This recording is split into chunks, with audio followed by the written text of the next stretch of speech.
Welcome back to the show. Now 6 days to go for the Commonwealth Games and the big focus is now on the athletes' village. The Chief Minister, who has been overseeing efforts to get things back on track, today said that she can't give a time limit when the complex will be ready. The village has missed several deadlines and a few countries say it is not up to the mark. The Chief Minister also hit out at the Delhi Development Authority, saying they should have handled the issue a lot better. It's improving by the hour. We inherited a very difficult situation, but it's improving almost by the hour. And I do hope that at the end of it all, whatever we can do, of course, there are some seepages which the builders and the DDA should have looked at earlier. Those buildings will remain till they are dried up thanks to the sun. Otherwise, we will finish whatever we can and whatever is possible for us to do. Now, under attack has also been the head of the Commonwealth Organising Committee, Suresh Kalmadi, who had said that the Games village will be better than anything seen to date. Today, he reiterated his remarks. मैं तो कब से कह रहा हूँ सब ठीक है. जो गेम्स विलेज मुझे लेट मिला था, सफाई करने का मेरा काम नहीं है एक्चुअली. ये तो पहले सफाई करके मुझे मिलना चाहिए था. जो ऑर्गेनाइजिंग कमेटी का काम है, खेल नियोजन करने का काम है. और सब गेम्स विलेज में अभी सब लोग बहुत खुश हैं.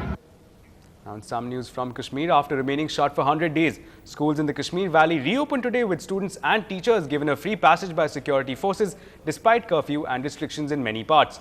Attendance wasn't entirely normal against the backdrop of hardline Hurriyat leader Syed Ali Shah Gilani's call to parents not to send their children to schools and colleges. The State Education Minister yesterday announced a comprehensive plan for restarting the learning process and holding of annual examinations in the valley. He said the department will ensure that the students of the valley do not lose a precious academic year due to the ongoing unrest. The Home Minister has also welcomed the opening of schools and reached out to the parents. It's been a mixed response. I believe that it has been a beginning.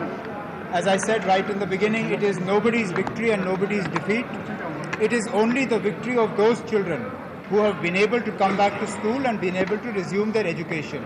We hope that more and more children come back to school, come back to colleges, come back to the university, because if they lose a year, we will not be able to give this year back to them.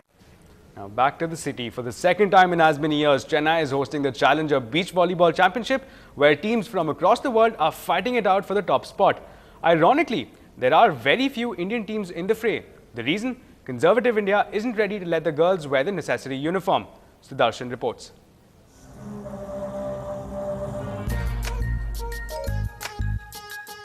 Rock music, go-go girls and rowdy singing.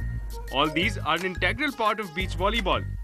And with 32 men's teams and 24 women's teams from across the world thronging to the Elliott's Beach to participate in the Challenger Beach Volleyball Championship, it's time for Chennai sports lovers to get to see some real action on the sand. More fun, more music. It's very good, very nice. It's most like lifestyle, not a game. It's all like lifestyle, you know. But the game, which is very popular in other parts of the world, is yet to gain ground in India, especially among women. There wasn't a single woman participant from India in 2008, and this time also, it is yet to be decided. And the reason for that is the D word, the dress code. With a bikini being the prescribed uniform for women beach volleyball players, India, it seems, is too conservative for the sport. I'm sure that has to do with traditions for the sports, results coming up. So if India makes some strong teams, I'm sure the sport will also increase in popularity. I think beach volleyball is very popular all over the world. In Germany, both women and men play a lot of beach volleyball, and it's still great fun, and everyone loves it, men and women. With the city becoming one of the hotspots for beach volleyball in the last few years, it's perhaps time the game doesn't get sidelined among Indians for all the wrong reasons. In Chennai, with Sudarshan, this is Ashmit Kumar for NDTV Hindu. Now, completing 100 movies is always special for any actor. The late actor Murali, who passed away recently, has achieved this feat in the new film Kavasam. Sadly, his last film before he succumbed to a heart disease. Lalit Jude reports. இந்த love என்ற feeling வந்துட்டாலே உடனே சொல்லிருங்க Actor Murali made a special appearance in this film, Bana Katadi, which was the debut movie for his son Atharva. This was the actor's 99th film, and fortunately for his fans, he did not miss his century. Donning the role of a strict cop, Murali's 100th film, Kavasam, directed by newcomer Manimaran, will hit the theatres soon. கவசம் இந்த படம் பார்த்தீங்கன்னா ஒரு action packed subject தான். இதில் வந்து இந்த ரவுடியை control பண்ணக்கூடிய கேரக்டர், ஒரு போலீஸ் ஆஃபீஸராக ஒரு கேரக்டர் இருக்குது. அந்த கேரக்டர் ஒரு பவர்ஃபுல்லான ஒரு ஹீரோ பண்ணால் தான் நல்லா இருக்கும்னு சொல்லி நாங்கள் பேசும்போது இது எவ்வளோ பேர் நான் பார்த்தோம் டிஸ்கஸ் பண்ணோம். இதில் வந்து முரளி சார் பண்ணால் பெட்டராக இருக்கும் அப்படின்னு நான் ஃபிக்ஸ் பண்ணி முரளி சார்ட்ட போய் கதை சொன்னோம். இந்த கதையை கேட்ட உடனே முரளி சார் நான் 100% பண்ணுறேன் அப்படின்னு சொல்லி ரொம்ப இன்ட்ரெஸ்ட் எடுத்து ஒரு போலீஸ் ஆஃபீஸர் கேரக்டர் பண்ணியிருக்காரு. இந்த படம் பார்த்தீங்கன்னா முரளி ரொம்ப ரிஸ்க் எடுத்து ஃபைட்லாம் பண்ணியிருக்காரு.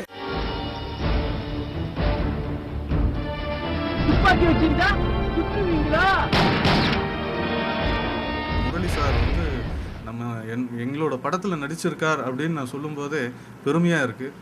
அது எங்களுக்கு கிடைச்ச ஒரு பாக்கியம் தான் சொல்லணும். இன்றைக்கி நம்மளோட இல்லை அப்படின்னு சொல்கிறாங்களே ஒழிய இன்னமும் மனதுக்குள்ளே வாழ்ந்துக்கிட்டு இருக்கார், எங்களோடு இருக்கார், எங்கள் குழுவோடு இருக்கார், எங்களை வழி நடத்திக்கிட்டு இருக்கார். கேட்ட நாளை விட கூடுதலாக 5-6 நாள் எக்ஸ்ட்ராவாக பண்ணி கொடுத்தார். இதுக்கான எக்ஸ்ட்ராவாக எனக்கு ரெமுனரேஷன் வேணும் அப்படின்னு நான் கூட கேட்கல. இல்லீகலான விஷயத்தை கூட லீகலாக பண்ணுறவன் தான் இந்த போஸ், சுபாஷ் Chandra Bose. Murali may have left the world, but his contribution to the Tamil film industry will be remembered forever. இதயம் ராஜா மெடிக்கல் காலேஜில் ஃபைனல் இயர் படிச்சிட்டு இருக்கேன். In Chennai with Lalit Jude, Divya Kumar for NDTV Hindu.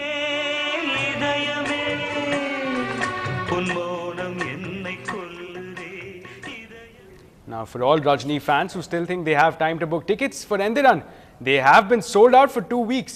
In the run-up to the biggest release of all times, we are offering you a chance to take home tickets to the first day, first show of the movie Endiran. Like always, send us that one-liner describing your superstar of all times, Rajnikant, along with the answer to this question. Which was the first film in which Rajnikant and director Shankar worked together? Was it A. Kuselan, B. Shivaji, or C. Veera? You can send in your answers on our email ID, that's feedback@ndtv-hindu.com. Now with that, it's a wrap on this bulletin. Stay tuned to NDTV Hindu for the latest news and updates. Thank you for watching.